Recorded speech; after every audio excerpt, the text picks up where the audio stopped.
call us to order early if we'd like.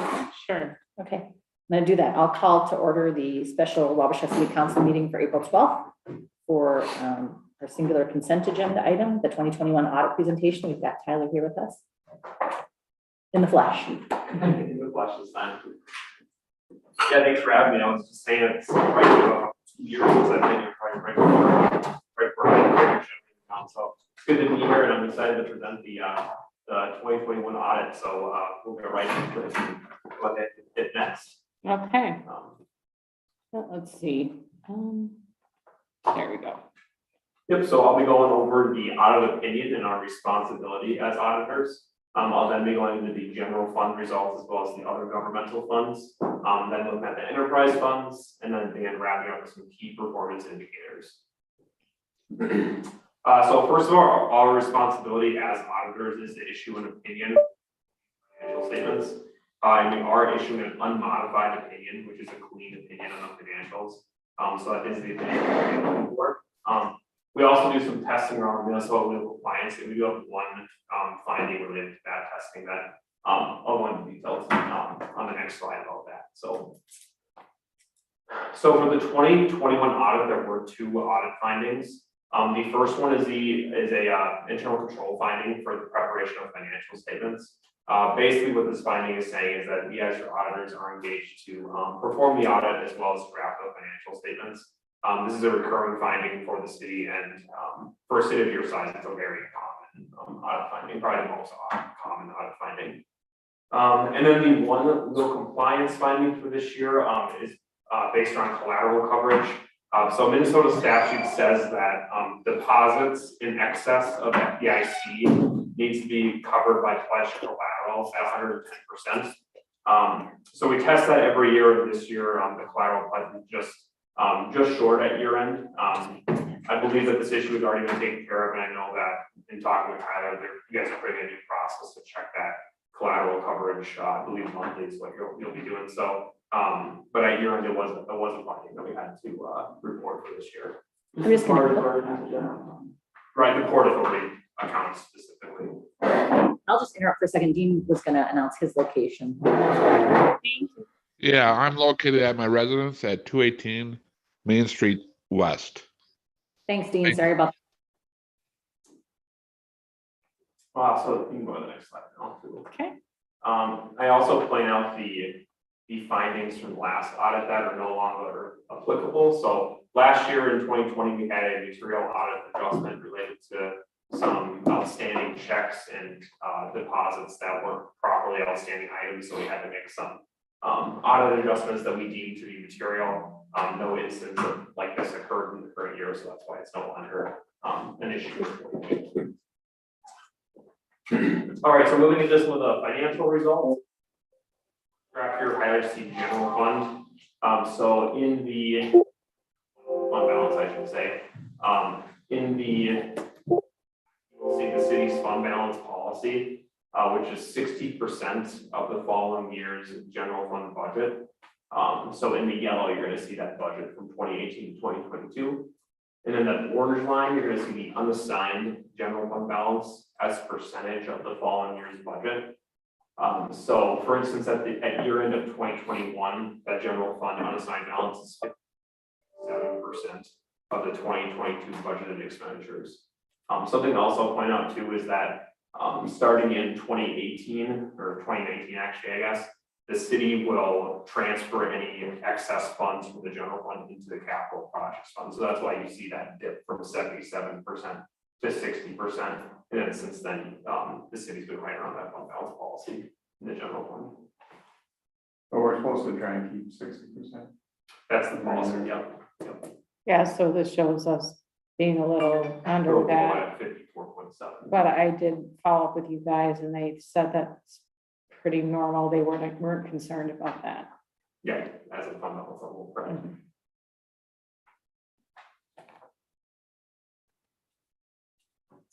Sorry, it's Okay. The next slide here, we're looking at the general fund again, and here we're looking at budget to actual variances.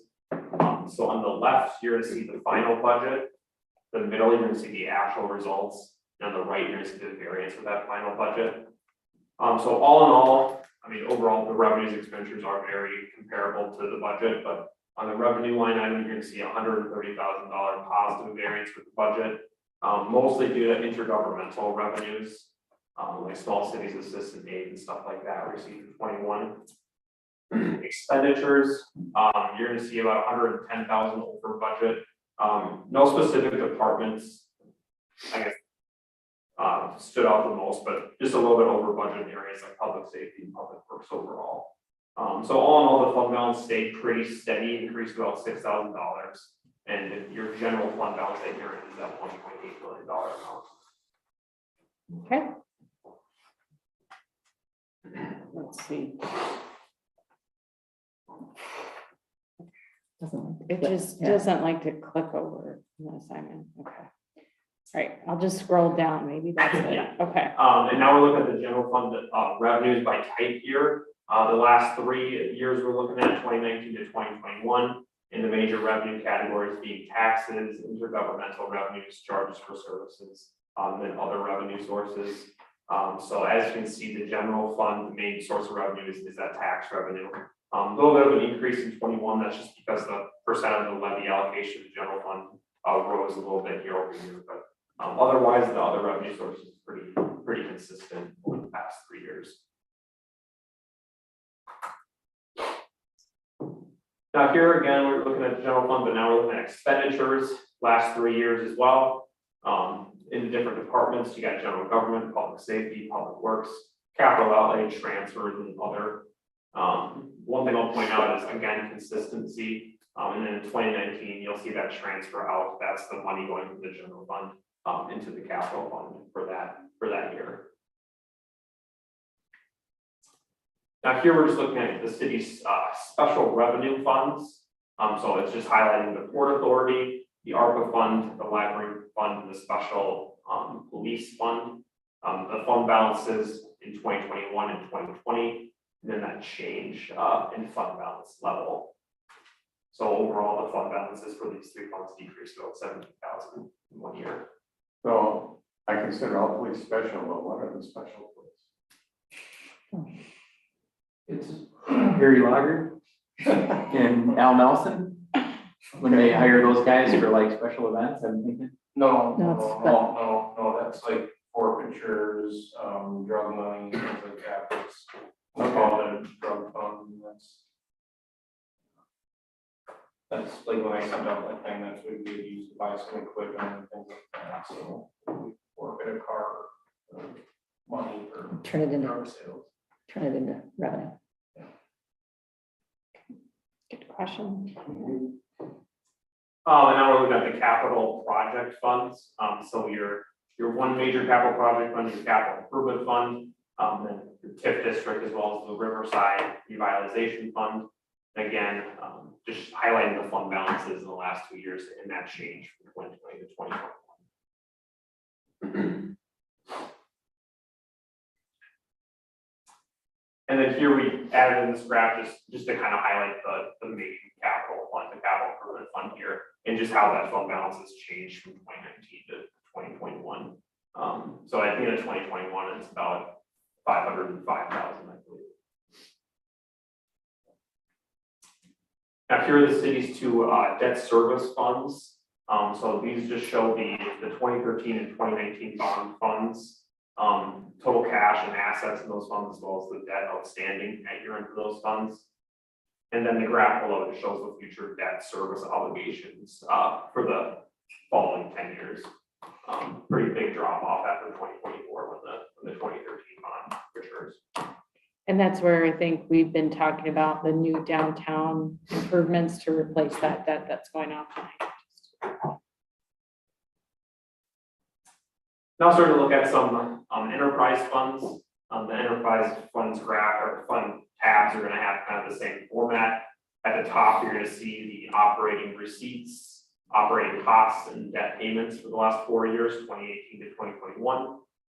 And on the bottom, you're going to see the cash balance in each fund, as well as the minimum target balance, which for the water fund, we consider to be the following year's debt service obligation, plus 50% of your operating costs. So for the water fund, for instance, you can see that The cash balance has been growing the last 4 years, and at the end of 21, the cash balance is above that target balance. So sewer fund here, again, operating costs, debt payments, operating receipts on the top half of the slide. And then at the bottom, you're gonna see that cash balance as well as the target balance. So here, that sewer fund, in 2019 and 2020, there were capital projects where money came out of the sewer fund. I believe there was a 2019 street project with a pretty big utility portion, as well as, I believe in 2020, it was a sewer lining project. So that's why the cash balance did decrease in those couple of years, and now, after 21 years, you'll see the cash balance start to rise again, but at year end, the cash balance is below that target balance, so debt service obligation plus 50% of operating costs. So we approved the increase in the water bills, and now it looks like we're good for that. And it looks like we're gonna get an increase in sewer bills. The way they projected it, it's gonna come back just fine, because our sewer rates are pretty decent. Our water rates are actually historically low compared to other cities from what we went over. And we also, I think we have 2 years left on our payment for the sewer facility, and once that's gone, it's just, that's a ton of money. So when that's gone, if we just keep our sewer rates the way they are, we're gonna start piling up money for when we build the next one, so. Yeah, and if you look at that graph, take off the debt payment, it's a big chunk of that, so. Okay, black is the debt payments. Right, Yeah. exactly. I think it's 2 years left, and then we're done, so. Then we'll start building a lot of cash for future stuff. Now here we just highlight the total cash and investments between general fund, capital fund, special revenue funds, debt service, enterprise, as well as the Port Authority over the last 3 years. At year in 2021, it was about 4.5 million in cash or so at the end of the year. So that just highlights the last 3 years.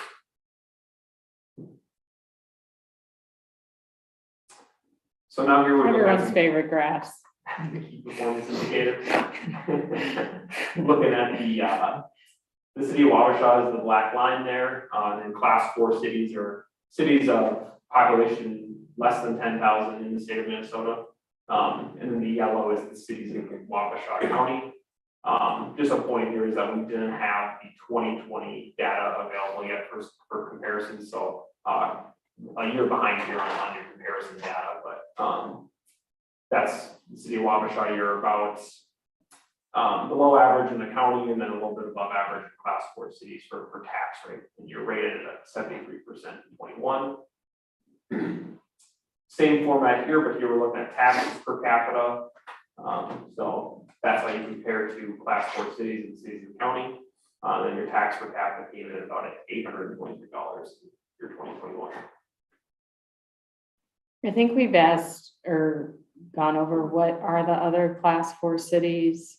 And those are similar in population size or similar in tax makeup. Population less than 10,000 in the whole state. Okay. But I think for per capita numbers, it makes sense that Wabasha is going to be higher than per capita because your population is on the lower end of that class.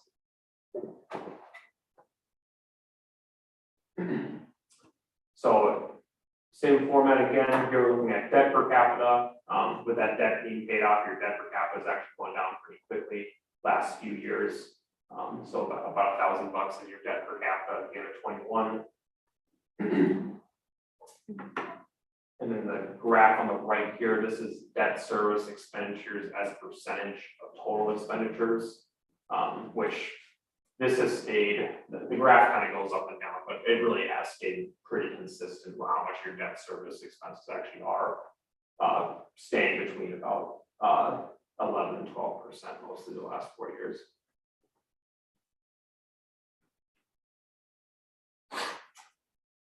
And now here, 2 more, your current expenditures per capita, again, looking at class 4 cities and cities of Wabasha County, about hanging around about $1,200 per capita the last 4 years. And then the right is your capital expenditures per capita, and this is really volatile based on when you have major projects and stuff going on. So 2019 street project was the main reason for the uptick there in 2019, and then kind of the lower amounts in other years for capital expenditures. And then a couple more here. So these highlight debt service coverage. And what debt service coverage is basically the money from your operating activity, how well that covers your debt expenditures or your debt service obligation. So basically what this graph is saying for Wabasha, the water fund has been covering from operations its debt service obligation at 360% at the end of 21. So it's always been pretty high. And then the sewer fund is a little bit lower, basically because the debt payments are higher in that fund. But you're still covering at about 100%. And I'll open it up for any questions or comments now.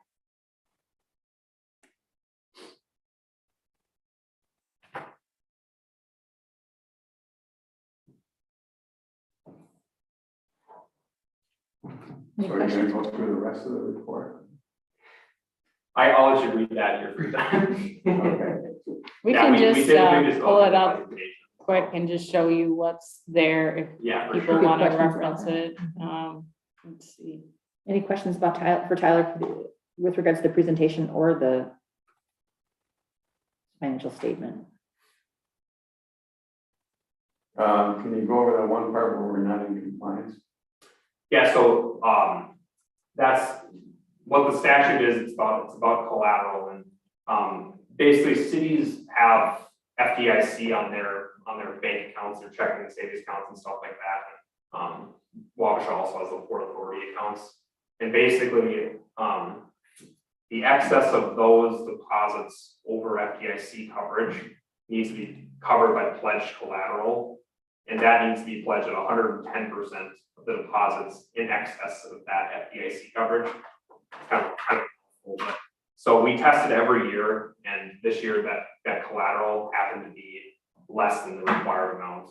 And kind of the reasoning for it was really the Port Authority account and the money in that account at year end. That was basically the tipping point of it not being completely covered. So I think it's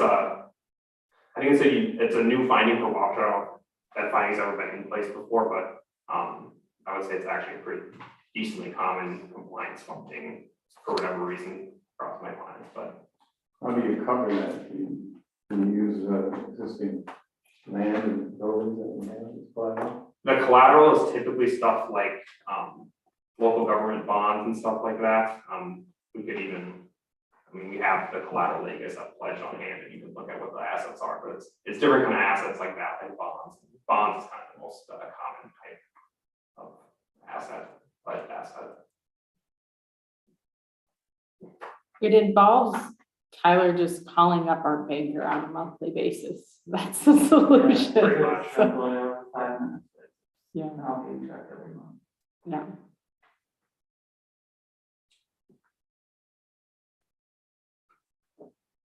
Lots to digest, but nothing particularly urgent, I don't think, for us to be curious about, although thanks for that clarification. Any other questions? We can have action at this special meeting, right? Do you have I think we have an accept and file motion, okay.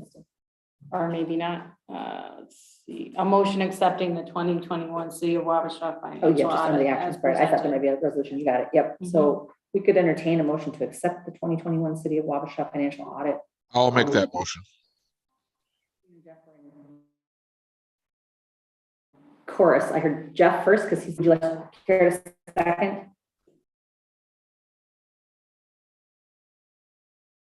Dean, I had Jeff. Yes. We have a second. I'll second. We have a second from John. All right, we have a first and a second. Any other questions? We'll. Now I hear you, Dean. Second. Okay, John retracts a second, Dean a second, and we'll vote by roll since we have Dean on the line. Yes. Water. Yes. Meyer. Yes. Yes. Sal. Yes. Duran. Yes. All right, that is all for the audit. Thank you again. Thanks for your patience Yep, thanks for having me. And I would just wanted to thank our auditors, and Tyler did almost 99.5% of the work to get this done. It was a lot of submitting documentation and answering questions. So thank you, Tyler, for your work and ensuring we are in compliance and have those checks and balances in place. So thank you, Tyler, for coming in the rain, in the hail. Thank you for the bar charts. They made things a lot easier. They sure do. Good to hear, yeah. Yeah, it's an easy presentation to digest. Thank you, Tyler. We could entertain a motion to adjourn unless there's any other announcements. I'll move. Second. We have first from Tim, the second from Brian. Any further discussion? We'll take a roll vote. Yes. Sneaking up on you over there. Freemeyer. Yes. Woodward, yes. Moyer. Yes. Yes.